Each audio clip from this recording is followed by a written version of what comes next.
Hello and a very warm welcome to Meghan and Harry News YouTube channel. Well, it's good to see that there are numerous posts on social media now about those 44 hateful articles about Meghan and Harry that I was talking about yesterday. That is the 44 articles released in a 24-hour period by one newspaper, the Daily Express. And it's good to see that people online are looking into who the people were writing the articles and asking them why they are doing it. There was one reporter who was responsible for writing 14 of these articles in that 24-hour period.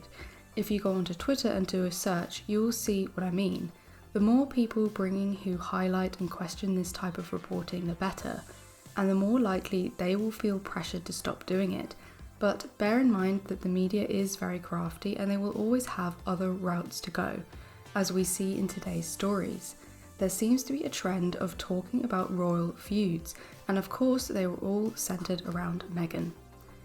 That is all centered around a person who is not there anymore and left a long time ago, all the way to another country far away, in order to get away from them. So even when Meghan does not make any appearances, keeps herself to herself, doesn't make any announcements, leaves the country, leaves the royal family, resigns. Even when all that is done, apparently the family cannot still stop going on about her. Now, we must remember what we see in these media platforms is not what is happening, but it is what the firm wants you to believe. Most of this is probably complete rubbish, and it's very clear why they want people to think like this. So this one today, Princess Beatrice and Princess Eugenie allegedly feuding over Prince Harry and Meghan Markle. It says here, two of the most close-knit royal family members are rumoured to be locked in a feud over their cousin Prince Harry and his wife Meghan Markle.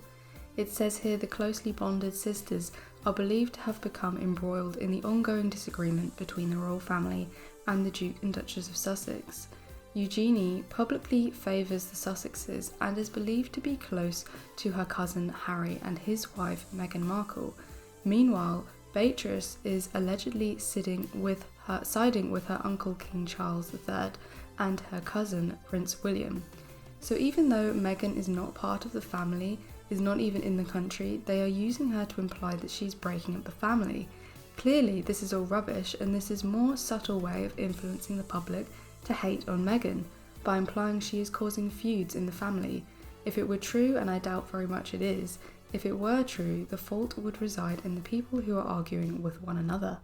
So again, this is a story that I believe is put out by the firm in order to sow seeds of anger within the public, make them believe that Meghan is responsible for the royal family arguing with one another when it has nothing to do with her.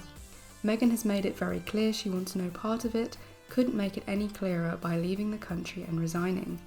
The other story is a similar one. Again, it's not directly hating on Meghan, but it's implying that it's her fault, when it clearly has nothing to do with her. Kate eaten up by Charles' last-minute decision that sparked her resentment towards Meghan Markle.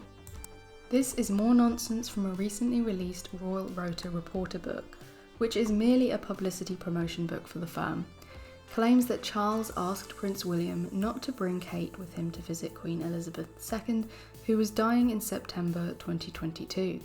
The claim is William was asked not to bring Kate so that it would be fairer for Meghan Markle when she was also asked not to attend.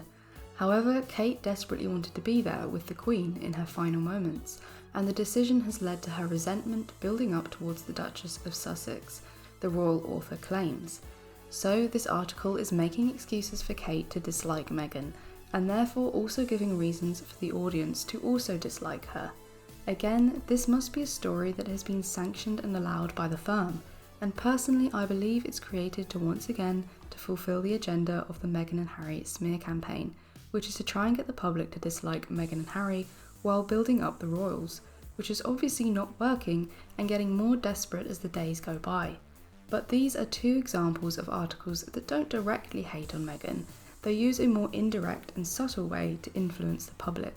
Let me know your opinion on this in the comments, and I will see you in the next video.